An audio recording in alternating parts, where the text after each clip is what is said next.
21 de dezembro de 2016. O mundo acordou com uma notícia que mudaria para sempre a história da América Latina. A Odebrecht e a Braskem fecharam o maior acordo de leniência da história e devolverão quase 7 bilhões de reais ao Brasil, Estados Unidos e Suíça.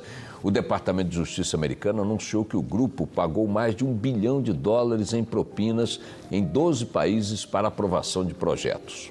Uma empresa brasileira havia pago 788 milhões de dólares em propinas a presidentes, ministros e autoridades de 12 países. Somando com sua subsidiária petroquímica, o total chegava a mais de $1 bilhão distribuídos em subornos pelo mundo. Um dos maiores esquemas de corrupção da história. Mas essa empresa não era qualquer uma. Era a Odebrecht. Um império que começou com um jovem de 23 anos, salvando uma construtora falida na Bahia, e chegou a faturar um pouco mais de 100 bilhões de reais em um ano. Uma organização que construiu estádios da Copa do Mundo, usinas nucleares, metrôs e hidrelétricas em 26 países. Mas financiou campanhas eleitorais de presidentes e também tinha ministros, governadores e senadores na folha de pagamento. Como uma construtora que tinha como filosofia sobreviver, crescer e perpetuar, fez parte do maior esquema de corrupção da história. Como Marcelo Odebrecht, preparado desde criança para ser o herdeiro do império familiar, se tornou o protagonista de uma delação premiada que abalou a democracia de um continente inteiro. A empresa, que virou o símbolo do milagre brasileiro, quase desapareceu do mapa em 3 anos. Mas sobreviveu. Esta é a história completa da Odebrecht, do heroísmo de Norberto nos anos 1940 ao colapso de Marcelo em 2016. A saga de como uma empresa familiar baiana prosperou e contaminou a política de 2 continentes, e também quase destruiu a si mesma no processo. Mas antes, por favor, não se esqueça, já deixa teu like no vídeo, se inscreve no canal e ativa as notificações. Toda semana, as curiosidades mais interessantes do mundo dos negócios você encontra aqui no Curioso Mercado.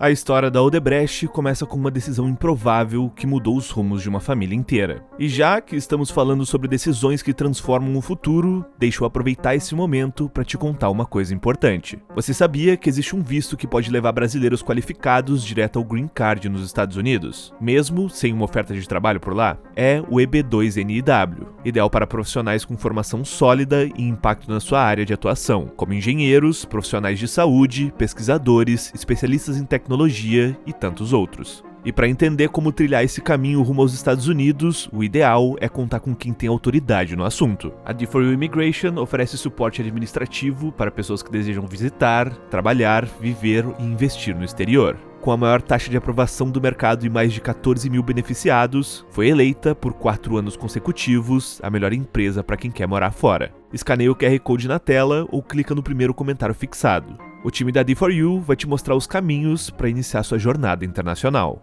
Agora sim, voltamos para a história.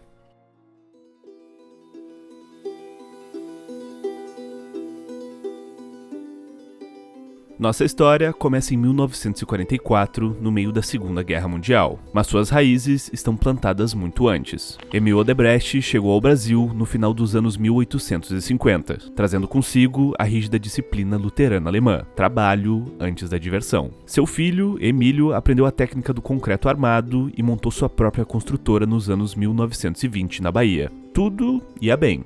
Até que veio o baque. Em 1944, a empresa foi à falência na esteira da crise pós-guerra. Quem herdou essa bomba relógio foi seu filho Norberto Odebrecht, de apenas 23 anos. Mas Norberto tinha uma personalidade única. Nascido em Blumenau, educado em Salvador, formado pela Escola Politécnica da Bahia, com passagem pelo Centro de Preparação de Oficiais da Reserva, ele combinava disciplina militar com visão empreendedora. Em vez de simplesmente fechar a empresa do pai, Norberto renegociou as dívidas com os bancos e assumiu o compromisso de entregar todas as construções no prazo. Para fazer isso, ele reuniu os mestres de obra e os convenceu a trabalhar sem salário, prometendo pagar-lhes no final, junto com um percentual do lucro obtido.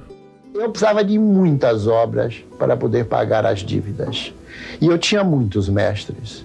Então era preciso que cada mestre assumisse a responsabilidade de uma obra e que pudesse executá-la conforme o contrato. Então aí veio o pacto econômico com esses mestres. e eu transformei eles em empresários.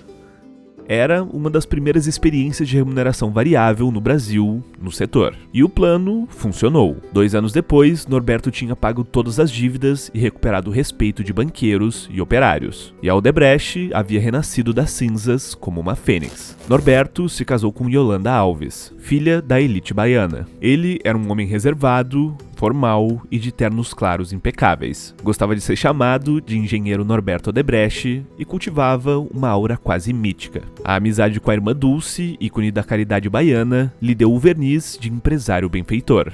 Ele construiu o Círculo Operário da Bahia e criou a Fundação Odebrecht. Mas, quando o assunto era corrupção, Norberto tinha uma filosofia própria. Ele diferenciava aquilo que chamava de ética de consciência da ética de responsabilidade. Para Norberto, um empresário que precisava de dinheiro para pagar milhares de funcionários e se deparava com um funcionário público pedindo propina, enfrentava um dilema. A ética da consciência dizia para não pagar, mas a ética da responsabilidade dizia para pagar. E Norberto seguia a segunda opção. Ele resumia sua filosofia numa frase que se tornaria famosa internamente na empresa. Abre aspas. Entro na lama com os porcos, mas saio do outro lado limpo e de terno branco. Fecha aspas. Era o DNA da corrupção sendo plantado desde o início. Nos anos 1960, quando a empreiteira já tinha mais envergadura, seus funcionários recebiam instruções claras. Se tiver que pagar, negocie para reduzir a metade.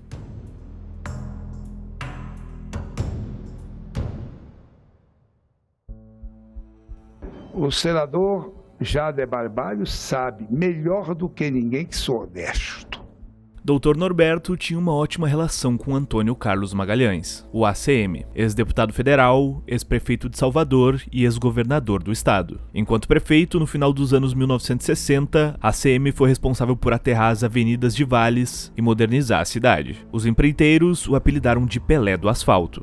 Norberto não só apoiava financeiramente suas campanhas, como também atendia seus pedidos. Quando o ACM decidiu criar a TV Bahia, por exemplo, articulou a construção da sede mobilizando a Odebrecht, a AOS, também baiana, e outros empresários locais para bancar o projeto. Apesar de sua fama de austero, Norberto fazia questão de cultivar a boa vontade de ACM. Há relatos de que o presenteava com gravatas de grife, relógios caros e, segundo dizem, o político tinha uma preferência especial por modelos da Rolex. Aqui na Bahia, senador, quando você fala senador, você está sempre se referindo ao senador Antônio Carlos. Como você pode imaginar, esse não era um mecanismo exclusivo da Odebrecht. Era, na verdade, um sistema de todo o setor. A primeira obra da Odebrecht, fora do Nordeste, foi o edifício sede da Petrobras. Desde os anos 1940, quando Norberto tirou a empresa da falência, as grandes obras federais eram reservadas aos amigos do rei. Nos anos 1950, quem dominava era Mendes Júnior. Nos anos 1960, Camargo Corrêa, CBPO e outras paulistas comandavam as obras em hidrelétricas e nas estradas. A Odebrecht, nordestina e sem capital, ficava de fora.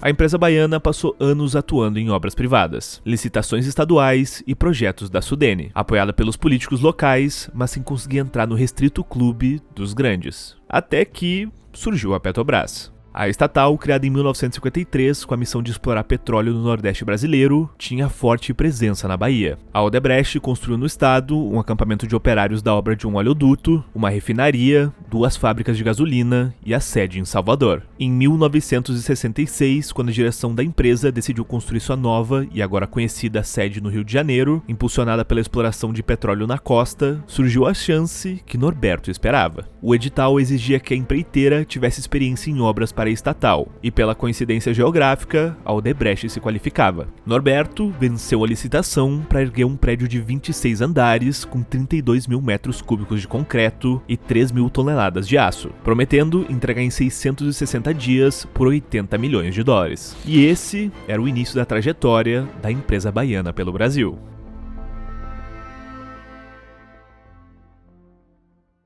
Nos anos 1970, a Odebrecht deu o salto definitivo. Na época, o então governo Geisel priorizava novas fontes de energia após o primeiro choque do petróleo em 73, e também tinha ótima relação com Norberto. Os 2 empreendimentos mais importantes do país passaram a ser a hidrelétrica de Itaipu e a central nuclear de Angra 1, ambos muito cobiçados pelas empreiteiras nacionais. Sem poder entrar no ramo das barragens, a Odebrecht se aventurou a fazer a usina nuclear e também construir o aeroporto Galeão, no Rio de Janeiro, ao mesmo tempo. Para a Angra 1, diferente das hidrelétricas, os critérios de qualificação valorizavam mais a experiência em obras industriais e prediais do que o volume de concreto utilizado. A Odebrecht obteve a melhor nota entre 6 concorrentes. Mas o que desempatou mesmo foi o preço da mão de obra. Enquanto a Mendes Júnior apresentou um orçamento de 87,7 milhões de cruzeiros e a Christiane Nielsen pediu 32,2 milhões, a Odebrecht cobrou 28,5 milhões de cruzeiros. Contudo, a empresa baiana não estava preparada para executar missões tão gigantescas como o Galeão e a Angra 1 ao mesmo tempo. Foi preciso subcontratar dezenas de empresas menores e um enorme contingente de operários. Os atrasos nas obras e a inflação na época estouraram o orçamento e simplesmente quebraram o caixa da empresa. Norberto recorreu aos generais e conseguiu mudar o contrato. Abandonou o preço fixo e passou a receber pagamentos mensais até concluir as obras no Galeão e em Angra. Os militares acabaram salvando a Odebrecht com dinheiro público, mas plantaram a semente de uma crise que,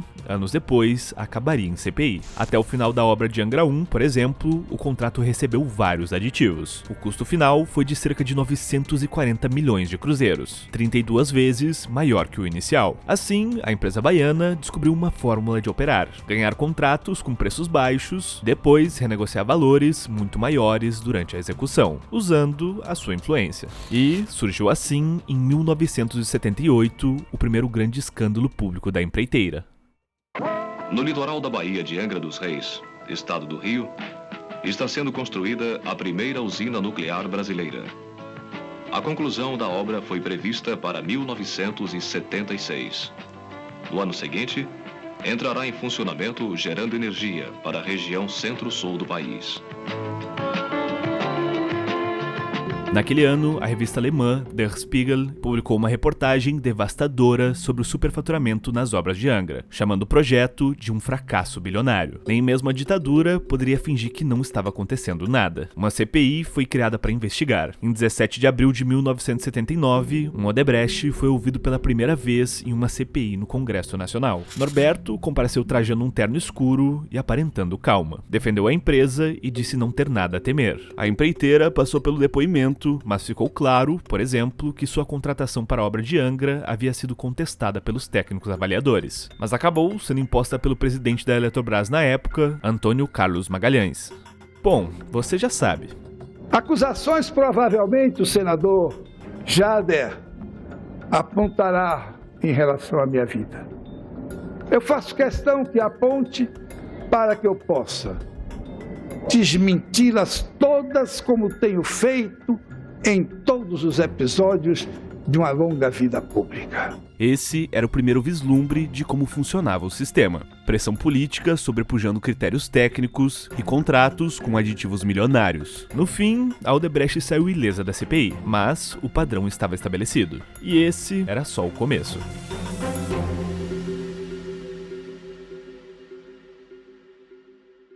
Os anos 1980 trouxeram uma nova geração para a Odebrecht. Emílio Odebrecht, filho de Norberto, começou a ganhar protagonismo na empresa. Os Odebrecht eram uma família antiquada. Mesmo já adultos, os 5 filhos, Emílio, Ilka, Marta, Eduardo e Norberto Júnior, só chamavam o pai de senhor. Mesmo não sendo o favorito, Emílio era o primogênito e candidato natural à sucessão. Sabia que, se fizesse tudo direitinho, assumiria o comando. Naturalmente, mais expansivo e sociável, o filho de Norberto gostava de promover jantares após os encontros anuais da empresa, em que se tomavam muitos drinks. Falava-se de trabalho e forjavam-se laços entre os executivos. A Odebrecht havia crescido, mas seguia limitada em alcance e capacidade. A maioria das concorrentes tinham algum seguro contra a dependência do governo e das oscilações da economia, coisa que ela ainda não tinha. O patriarca já havia tomado algumas providências. Em 1974, Norberto tornou-se sócio de Vitor Gradin, economista com passagem pelo governo e pelo setor de comércio exterior na Bahia. Trouxe também Sérgio Fogel, recém-chegado de Harvard, para melhor gestão interna, e incorporou o time da consultoria Multitrade, que atuava no polo petroquímico de Camaçari, para desenvolver novos negócios negócios e pensar na internacionalização. Nenhuma daquelas tarefas era simples, mas logo surgiu uma oportunidade: comprar a Companhia Brasileira de Projetos e Obras, a CBPO, segunda maior construtora de hidrelétricas do país. A empreiteira usou o caixa que tinha e pagou $100 milhões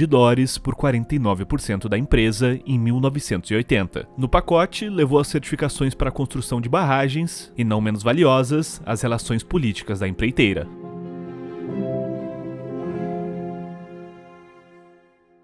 Por trás desses jantares descontraídos de Emílio, estava acontecendo algo muito mais profundo na Odebrecht. Uma revolução silenciosa que transformaria para sempre o DNA da empresa. Nos anos 1980, a empresa já tinha uma estrutura organizada para o que chamavam de relacionamento institucional, um sofisticado sistema interno de corrupção. Era meticuloso. A organização mantinha listas de parceiros com os respectivos codinomes e tudo funcionava como protocolo interno. Do primeiro escalão para baixo, muita gente preferia ir pessoalmente à Odebrecht receber o dinheiro ou os presentes. Os mais ansiosos preferiam acompanhar em loco, no próprio canteiro de obras, os fechamentos semanais das faturas das obras de que eram donos. Assim, ficavam sabendo exatamente quanto receberiam de propina. Não havia nenhuma grande obra da empreiteira, no Brasil ou no exterior, que não estivesse associada a um grupo de agentes públicos, políticos ou lobistas.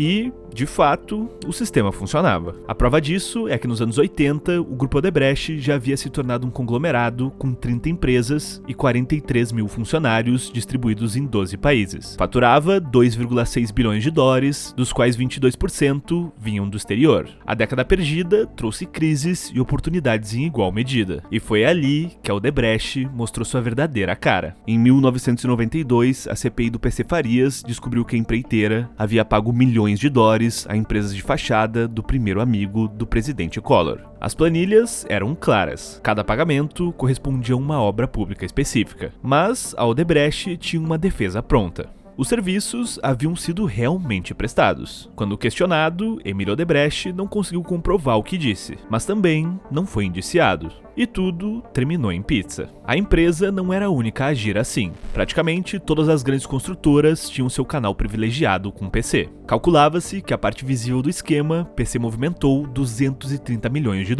No relatório final, de 371 páginas, o senador Amir Lando detalha como funcionava a engrenagem. A fórmula era simples e muito conhecida. Para ganhar as obras que desejavam, as empresas pagavam propinas a agentes públicos. A Receita Federal multou a Odebrecht, que pagou sem contestar. Já Collor perdeu os direitos políticos até 2000, mas foi absolvido da acusação de corrupção passiva em 1994 pelo STF.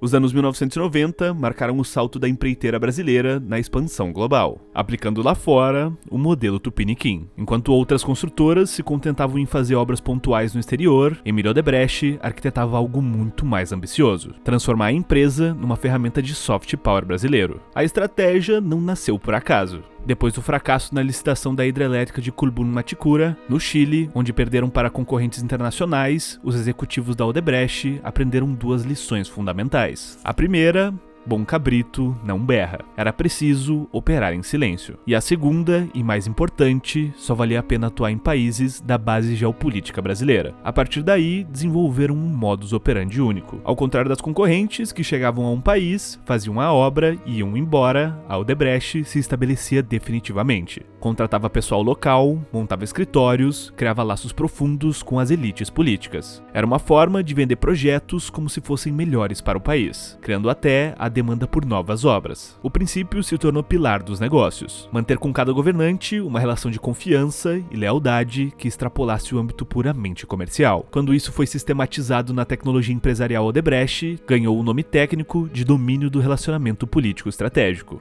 O primeiro laboratório dessa estratégia foi a Angola. Ali, no início dos anos 1980, a Odebrecht encontrou todos os ingredientes que buscava. Um país destruído pela guerra civil, totalmente dependente de financiamento externo, com petróleo abundante e forte identidade cultural com o Brasil. O projeto era audacioso: construir a hidrelétrica de Capanda com financiamento brasileiro pago em petróleo. Roberto Dias, diretor de Relações Institucionais da Odebrecht, havia voltado de Moscou com a certeza. Abre aspas: Angola é o nosso grande projeto de além-mar. Fecha aspas. Mas não era tão simples. A ditadura brasileira professava anticomunismo e temia criar atritos com os americanos. O pulo do gato foi convencer os generais de que trocar as obras por petróleo, em tempos de crise energética, era estratégico para o Brasil. O acordo funcionava assim. O Brasil financiava as obras, a Odebrecht as executava e Angola pagava com petróleo que era vendido a Petrobras no Porto Brasileiro. Essa foi a primeira operação contra petróleo, modelo que depois se espalharia por toda a África. A Odebrecht não só construiu Capanda, como também estradas, aeroportos, bairros inteiros de Luanda. Aos poucos, se tornava indispensável para o desenvolvimento angolano, exatamente como planejara. E pediu a contribuição para a ajuda da campanha do presidente Maduro. Pediu quanto? Ele pediu um valor grande, na época grande, nós tínhamos uma operação muito grande, temos uma operação muito grande na Venezuela, e eu concordei e aceitei pagar ele em torno de $50 milhões durante a campanha. Já na Venezuela, essa estratégia atingiu a perfeição. O executivo da Odebrecht, Eusenando Azevedo, chegou ao país no final dos anos 1990, quando Hugo Chávez acabara de assumir o poder. O país estava quebrado, com obras paradas há décadas, mas tinha petróleo, muito petróleo. Ele rapidamente se aproximou do comandante. Era carismático, falava espanhol fluente e entendia a mentalidade militar de Chávez. Logo, virou um amigo, um dos poucos empresários estrangeiros que Chávez citava nominalmente em seus programas de TV. A intimidade rendia frutos. A Odebrecht ganhou a obra do metrô de Caracas, parada há 20 anos, por decisão direta do presidente. Depois veio a segunda ponte sobre o rio Orinoco, a Orinoquia, orçada em $1,2 bilhão. Mas o grande projeto da empreiteira fora do Brasil foi o Porto de Mariel, em Cuba. Chávez considerava fundamental que Cuba tivesse infraestrutura portuária para consolidar a influência venezuelana no Caribe. Inicialmente, Emílio resistiu. Temia problemas com o embargo americano. Foi preciso, dessa vez, a intervenção de Lula. O presidente brasileiro convocou Emílio a Brasília e garantiu que o governo bancaria o projeto. Com o aval do presidente, a coisa mudava de figura, pensou o empreiteiro. O BNDES remanejou $682 milhões destinados originalmente a uma estrada cubana para financiar Mariel. O prêmio do seguro da operação era de 50%. Tamanho risco de calote, mas o banco incluiu esse custo no próprio empréstimo. Era geopolítica pura. Brasil, Venezuela e Cuba formando um eixo de influência no Caribe, com a Odebrecht como braço executor. Além disso, a Odebrecht entendia que o jogo do poder não se limitava a governos. Nos anos 1990, Emílio Odebrecht passou a investir pesadamente em outro tipo de relacionamento estratégico, a imprensa. O exemplo mais simbólico aconteceu em 1994, quando a Odebrecht fechou com a Folha de São Paulo a construção do novo parque gráfico do jornal. A obra custou $10 milhões. Mas, ao invés de receber em dinheiro, a Odebrecht aceitou ser paga em espaço publicitário ao longo de 10 anos. Essa era uma jogada perfeita.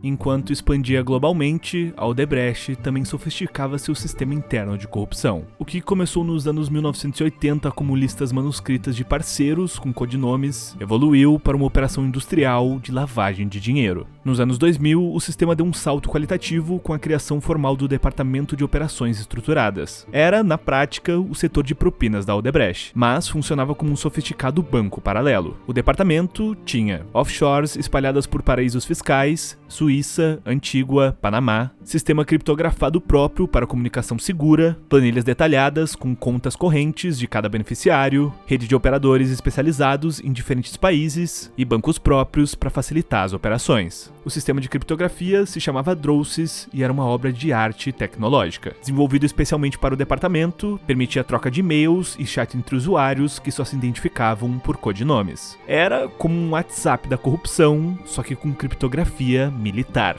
Na época, a eleição de Lula representou mais um salto para a empresa. Esse era o modus operandi da Odebrecht. Emílio acreditava na potência dos relacionamentos pessoais, muito mais do que no convencimento técnico racional. E era um mestre naquilo que o mercado financeiro chama de comprar na baixa. Não foi por outra razão que a empreiteira sempre financiou candidatos a presidente ou governadores de oposição que, mesmo sem estar na crista da onda, pudessem ter alguma chance de vitória. E foi assim que conquistou Lula e o PT. O governo petista não apenas manteve, mas amplificou a estratégia de usar empresas brasileiras como ferramentas de política externa. O BNDES foi transformado no grande indutor de integração sul-americana. Se na gestão de FHC, o banco destinou cerca de $1 bilhão para obras no exterior, com Lula, esse valor saltou para mais de 10 bilhões.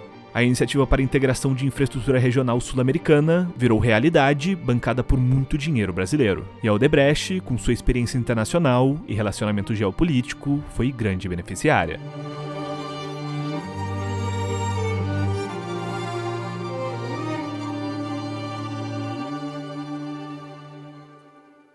Mas o grande negócio da era petista aconteceu dentro do Brasil e enquanto Lula ainda não estava no poder, a criação da Braskem. A operação começou em 2001, quando Emílio comprou a Copene, a petroquímica do Nordeste, no leilão de privatização. A Copene controlava o polo petroquímico de Camaçari, na Bahia, mas estava quebrada. Emílio pagou R$525 milhões pelas ações e assumiu também 900 milhões em dívidas, um total de 1,4 bilhão. O problema era que sozinha, a Odebrecht não conseguia tocar o negócio. Precisava de um sócio com dinheiro e conhecimento técnico e só havia uma opção no Brasil, a Petrobras. Mas a estatal resistia. Francisco Gross, presidente da Petrobras na época, não queria se associar a uma empresa que nascia gigante, mas cheia de dívidas. Em julho de 2002, os times das duas empresas se reuniram no Hotel Caesar Park, no Rio. Enquanto a Odebrecht pressionava pelo acordo, os petroleiros jogavam duro. Não queriam assumir as dívidas da Capone, nem aceitar uma troca desfavorável de ações. O impasse parecia sem saída, até que Emílio Odebrecht descobriu. A Petrobras negociava naquele exato momento a compra da Argentina Pérez Compaq por $1 bilhão.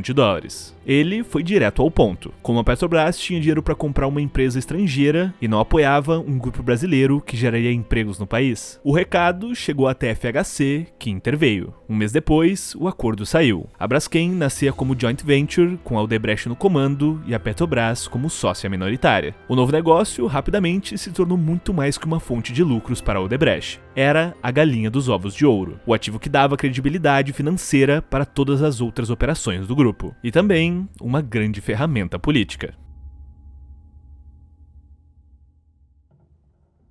Em dezembro de 2009, aos 41 anos, Marcelo Odebrecht assumiu a presidência da holding Odebrecht. Esse foi o coroamento de uma preparação que durou décadas. Assim como o pai, desde criança, o herdeiro sabia que comandaria o império familiar. O timing era perfeito. A Odebrecht vivia seu momento áureo. 77 mil funcionários espalhados por 26 países, faturamento de 53,8 bilhões de reais e uma carteira de obras valorizada em mais de 100 bilhões de reais. Marcelo era diferente do pai, onde Emílio era cauteloso, ele era agressivo. Onde o patriarca calculava riscos, o filho apostava alto. Era a nova geração, mais global, mais ambiciosa, mais arriscada. Formado em engenharia química pela Universidade Federal da Bahia, com MBA pela Kellogg School nos Estados Unidos, Marcelo combinava formação técnica sólida com visão de negócios aguçada. Era meticuloso até a obsessão. Anotava tudo no celular, desde lembretes para pedir desculpas à esposa, até instruções para pagamento milionários do Departamento de Operações Estruturadas. Seus assistentes recebiam operações detalhadas sobre horários, reuniões e viagens. Ao contrário do pai, que delegava muito, Marcelo concentrava decisões. Queria saber de tudo, opinar sobre tudo, controlar tudo. Então, eu concordei com o pedido de Paulo Bernardo, mas fui no Palocci, que estava acompanhando tudo. Na época, Palocci não tinha o governo, mas era meu interlocutor, e combinei com o Palocci que esse dinheiro, como viria de Angola, ele teria uma geração de 10%, e eu conseguia bater esse crédito que ele passaria a ter comigo, por conta desse assunto, para 36 milhões de dólares, que deu 64 milhões de reais. Então, basicamente, depois teve em outras negociações, na segunda que teve logo em seguida, até mais ou menos veio a ideia de se ter, mas acabou, a gente não tinha nesse momento os contratos fechados em Angola, e aí acabou não evoluindo, e ficou só nesse rebate que teve nessa linha de crédito. Sob o comando de Marcelo, a Odebrecht assumiu compromissos gigantescos. O maior foi o estaleiro Enseada do Paraguaçu, na Bahia, onde investiu 700 milhões de reais numa joint venture com a japonesa Kawasaki Heavy Industries para construir sondas da Petrobras. O projeto era ambicioso: criar um polo naval no Nordeste, gerar milhares de empregos e posicionar o Brasil como potência na construção offshore. Dilma inaugurou a pedra fundamental em julho de 2012, cercada de empresários e políticos. Mas havia problemas. A Sete Brasil, cliente das sondas, dependia totalmente da Petrobras. O estaleiro só fazia sentido se a estatal mantivesse o ritmo de encomendas. Era uma aposta no futuro do pré-sal. Aposta que se revelaria equivocada. Marcelo também comprou a Supervia, trens urbanos do Rio, por 1,1 bilhão de reais. Assumiu obras de estádios da Copa do Mundo, Arena Corinthians, Arena Fonte Nova, Arena Pernambuco e expandiu agressivamente a Odebrecht Agroindustrial no setor de etanol. Retomamos com o Programa de Aceleração do Crescimento, o PAC, a capacidade de planejar a longo prazo e de levar adiante gigantescas obras de infraestrutura que transformam nossa geografia e nossa economia. A determinação do governo em induzir o crescimento do país será aprofundada já em 2011 com a consolidação do PAC 2. O governo Dilma, assim como o anterior, foi prodígio em grandes projetos. O PAC 2 previa investimentos de 955 bilhões de reais em infraestrutura até 2014. A Petrobras planejava investir 224 bilhões no mesmo período. Na cabeça do governo, tratava-se de um oceano de oportunidades. E a Odebrecht surfou nessa onda como ninguém. Estava presente em refinarias, usinas hidrelétricas, obras do PAC, estádios da Copa, e em alguns projetos, como as refinarias, os contratos chegaram a bilhões de dólares. Sob o comando de Marcelo, o departamento de propinas atingiu a maturidade plena. O sistema operava como um banco suíço da corrupção, com precisão e discrição impressionantes. Bem, eu não conheço nenhum político no Brasil que tenha conseguido fazer qualquer eleição sem Caixa 2. A Caixa 2 era 3/4, que eu estimo. E não existe ninguém no Brasil eleito sem Caixa 2. Estima-se que em 2013, ano de maior atividade, o departamento desembolsou 730 milhões de dólares, mais de 1,7 bilhão de reais em valores da época. Marcelo tinha um sonho: transformar a Odebrecht numa empresa global de 100 bilhões de dólares de faturamento, competindo de igual para igual com as gigantes chinesas e europeias. Para isso, expandiu operações pelo mundo. A empresa chegou a operar em 26 países, com presença forte na América Latina, África e até mesmo Estados Unidos, através da Braskem América. No Peru, construiu o Gasoduto Sul Peruano, projeto de 5 bilhões de dólares, financiado por uma pool internacional de bancos. Na Colômbia, tocava obras de infraestrutura urbana. Era a Odebrecht mais global e ambiciosa da história. Também a mais vulnerável.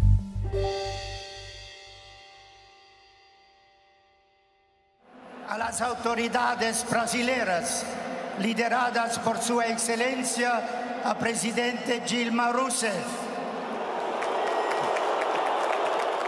Em 2013, os sinais preocupantes começaram a se acumular. A economia brasileira desacelerava, o preço das commodities caía, a Petrobras enfrentava escândalos. O cenário que sustentara a bonança começava a ruir. A Odebrecht Agroindustrial acumulava prejuízos bilionários no etanol, já que o boom dos biocombustíveis nunca aconteceu. As refinarias da Petrobras atrasavam e estouravam orçamentos. O estaleiro da Bahia não conseguia entregar as primeiras sondas no prazo. Marcelo, porém, mantinha o otimismo. Apostava que os problemas eram conjunturais, que o governo Dilma superaria as dificuldades, que o pré-sal garantiria décadas de prosperidade. Era uma aposta bilionária e estava prestes a dar muito errado. O ano de 2014 começou com a Odebrecht no auge, mas terminou com a empresa enfrentando a maior crise de sua história. Em março de 2014, quando Paulo Roberto Costa foi preso, poucos imaginavam a dimensão do que estava por vir. Costa era apenas um dos ex-diretores da Petrobras, aposentado e envolvido em negócios duvidosos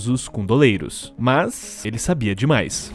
Para mostrar como é podre a política brasileira. E quando começou a falar, em setembro de 2014, revelou que os contratos da Petrobras eram superfaturados entre 14% e 20%. A Odebrecht, inicialmente, negou tudo. Quando Costa foi citado em reportagem da revista Época, em outubro de 2014, a empresa divulgou nota dizendo que a notícia é leviana e que mantinha os mais rigorosos padrões éticos. Marcelo ainda estava confiante. Acreditava que o escândalo atingiria concorrentes, mas pouparia a Odebrecht. Afinal, a empresa tinha os melhores advogados, o melhor relacionamento político e os sistemas mais sofisticados. Era uma ilusão perigosa. O que vinha pela frente era diferente de todos os escândalos anteriores. A Lava Jato tinha método, atualmente muito questionado, que era persistência e apoio da opinião pública. Comandada pelo juiz Sérgio Moro, da 13ª Vara Federal de Curitiba, e pela Força-Tarefa do Ministério Público Federal, coordenada pelo procurador Deltan Dallagnol. A Lava Jato usava delações premiadas sistematicamente, prendia executivos e políticos poderosos e vazava informações estrategicamente para manter pressão na mídia. Para empresas acostumadas a controlar narrativas e influenciar processos através de relacionamentos políticos, era um ambiente completamente novo e hostil. Em 2015, a pressão aumentou drasticamente. A Operação Lava Jato já tinha prendido dezenas de empresários e políticos, o cerco se fechava sobre as grandes empreiteiras. Como era de se esperar, a Odebrecht contratou os melhores escritórios de advocacia, gastou milhões em defesa e tentou influenciar a opinião pública. Nada funcionava. A cada nova fase, mais evidências surgiam contra a empresa. Em 19 de junho de 2015, véspera do Dia dos Pais, a 14ª fase da Operação Lava Jato, batizada de Erga Omnes, prendeu Marcelo Odebrecht e Otávio Azevedo da Andrade Gutierrez. A imagem do herdeiro da Odebrecht, sendo conduzida pela Polícia Federal, de algemas, chocou o país. Era o símbolo de uma era que chegava ao fim. Marcelo foi levado para o complexo da Polícia Federal em Curitiba, onde ficaria pelos próximos 2 anos e meio.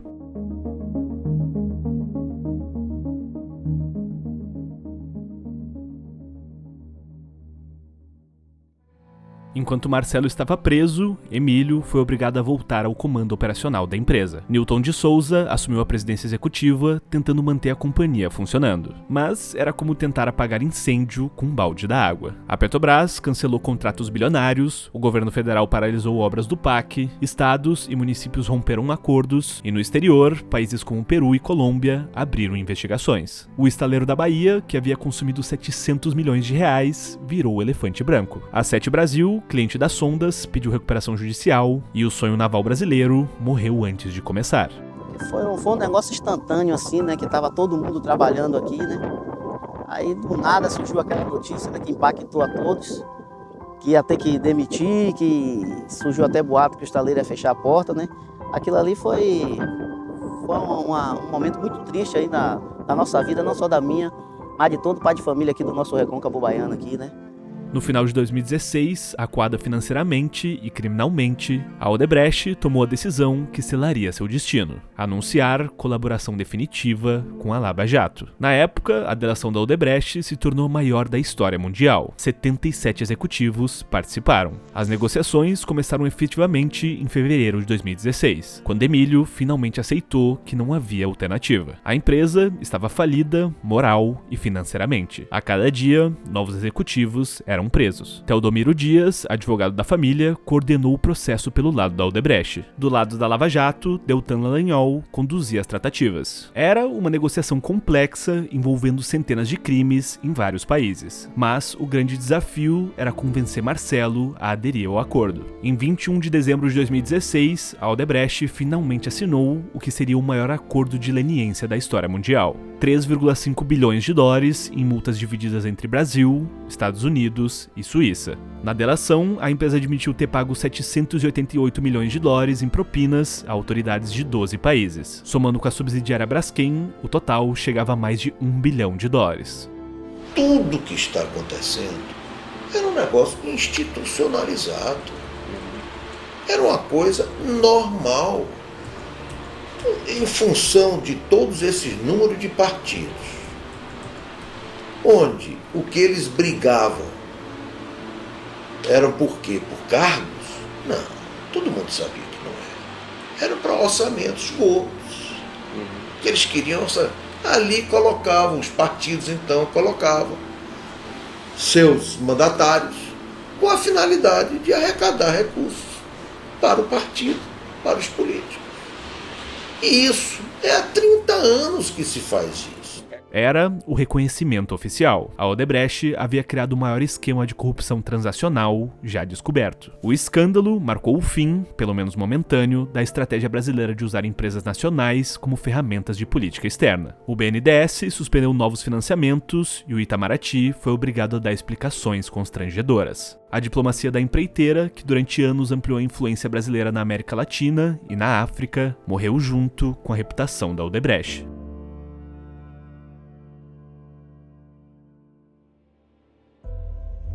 A Odebrecht perdeu 4,3 bilhões de dólares em contratos entre 2016 e 2018. O faturamento despencou de 100 bilhões para 25 bilhões de reais. O quadro de funcionários encolheu de 180 mil para menos de 80 mil. A crise também estilhaçou a família. Marcelo, que saiu da prisão em dezembro de 2017, estava irreconhecível. Ele rompeu com executivos históricos como Newton de Souza e Pedro Novis. A guerra familiar se tornou luta pelo controle acionário. Marcelo queria recuperar o comando da empresa, mas Emílio não confiava mais no filho. O patriarca temia que o herdeiro, movido pela raiva, tomasse decisões ainda mais destrutivas. A holding familiar virou campo de guerra. Emílio transferiu a administração para Maurício, filho mais novo, tirando o poder de Marcelo. Era uma humilhação pública para quem fora o todo-poderoso CEO. Marcelo reagiu com processos judiciais, ameaças públicas e tentativas de mobilizar acionistas minoritários.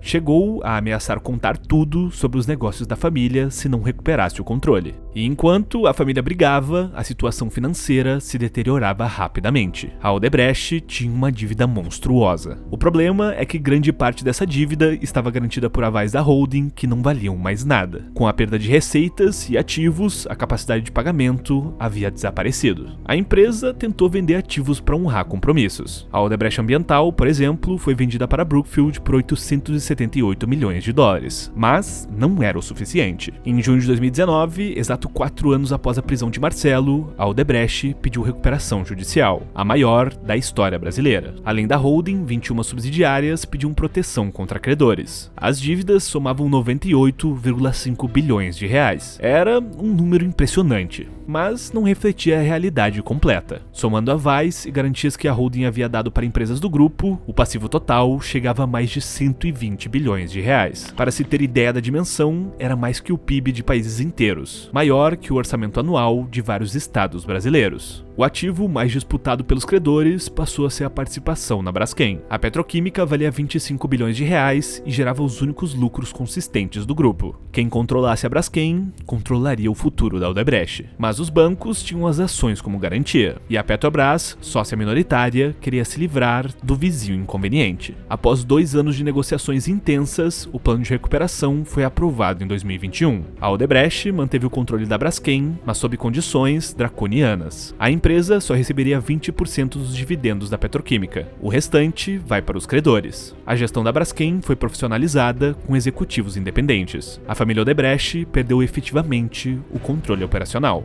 A empresa sobreviveu, mas como sombra do que foi.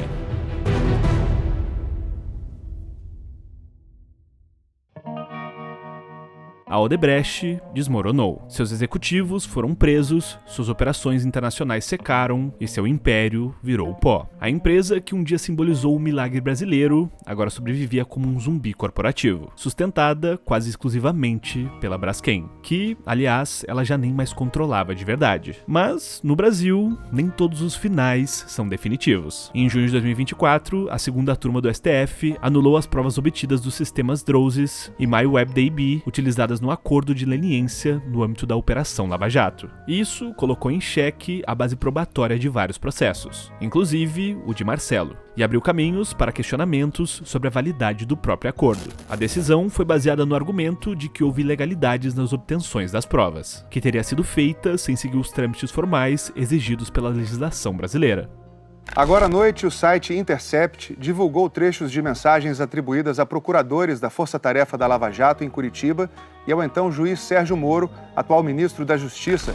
Na prática, aquilo que por anos foi considerado o coração da Lava Jato simplesmente deixou de existir juridicamente. O próprio acordo de leniência firmado também está sendo questionado e pode ser anulado. Advogados da Odebrecht, hoje chamada de Novo Nor, pedem a revisão do acordo. E, se ele for anulado, a empresa deve receber de volta parte das multas bilionárias que pagou. Uma coisa é certa, mesmo com as anulações, o caso Odebrecht deixou marcas profundas na política e na economia brasileira. Norberto costuma dizer que o empresário deve, abre aspas, entrar na lama com os porcos, mas sair do outro lado limpo e de terno branco, fecha aspas. Mas no final das contas, a empresa que ele fundou, afundou na lama que ele mesmo criou. E a lama era mais profunda do que ele imaginava. A maior empreiteira que o Brasil já conheceu acabou virando símbolo do que há de pior no capitalismo brasileiro: a confusão entre interesse público e privado. A saga da Odebrecht é, no fundo, a história do próprio Brasil. Um país que sonha em ser uma potência global, mas nunca conseguiu se livrar dos vícios tupiniquins. Infelizmente, hoje sobrevive como um fantasma do que já foi. E talvez essa seja a punição mais cruel. Não morrer, mas viver sempre com uma lembrança de sua própria decadência. O que me entristece, inclusive aí eu digo a própria imprensa. A própria imprensa. A imprensa toda sabia de que efetivamente o que acontecia era isso. Por que agora estão fazendo tudo isso? Por que não fizeram isso há 10, 15, 20 anos atrás?